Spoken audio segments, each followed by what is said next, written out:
Okay, one more for today. We are going up to our front porch.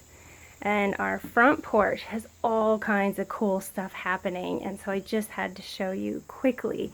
So many people decorate for the season, and I do with seeds and pots, but we don't need spider webs or anything like that because they're up here. And we don't knock them down because they're just used, obviously, by the spiders, and then hummingbirds grab them, and we might knock some down if they're in the path where we're walking up here, but otherwise they get to hang out because I'm not going to get to show you this one for real because he's hiding. But in here, I don't want to break the web. I know you can see it. And then right in here, there is some type of Orb Weaver. And I have yet to see him when he's out, so I can't fully identify him, but I know he's an Orb Weaver. And I'm just super thrilled because sometimes you can see his huge body at night through the window, and then when I come out, he scampers back into hiding. But awesome stuff. And then up here I saw, let me get you up here. So we've had a Monarch Chrysalis hanging up here, and then I noticed it was turning brown, and I wondered if it had one of the diseases, but then I saw, no, it's not a disease. It actually had a taconid fly. So that Monarch Chrysalis is the big part, and then that little brown that looks like a little piece of like a rodent turd is a taconid fly cocoon. And I think they'll overwinter in that stage and then do their life cycle next year. And so we've had tons of successful cocoons, chrysalises of butterflies, of monarchs, and then there's always some that are lost to native and non-native predators. Now do you see who's below the taconid fly and the deceased monarch? Yes, that's a large maple spanworm. Wow! Beautiful. So beautiful. And so fitting. They love to eat maples and a lot of other things. But, let me turn you around up high because I'm up on the chair.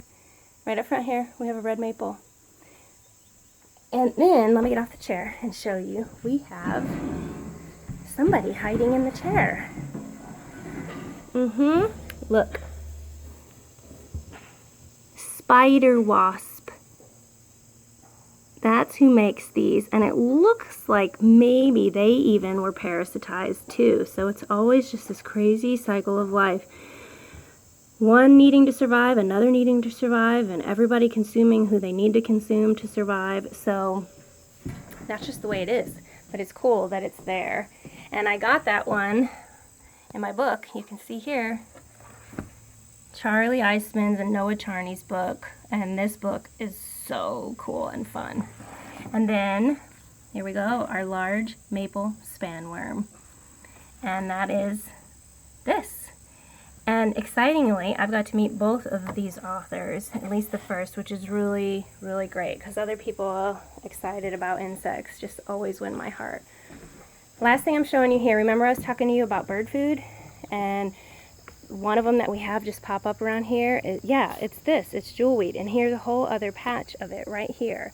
And we have a hummingbird feeder right over here. And we have one up on the porch.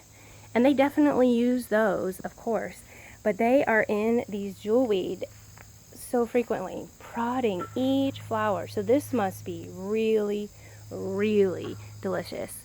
And and Steve too, I mean, we both just adore how this plant came right in here.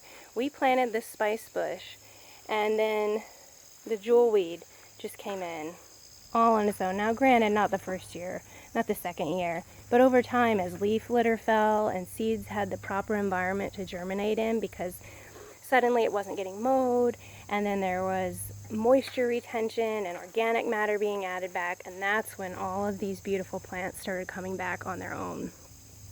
Okay, just a little front porch fun. Talk to you later.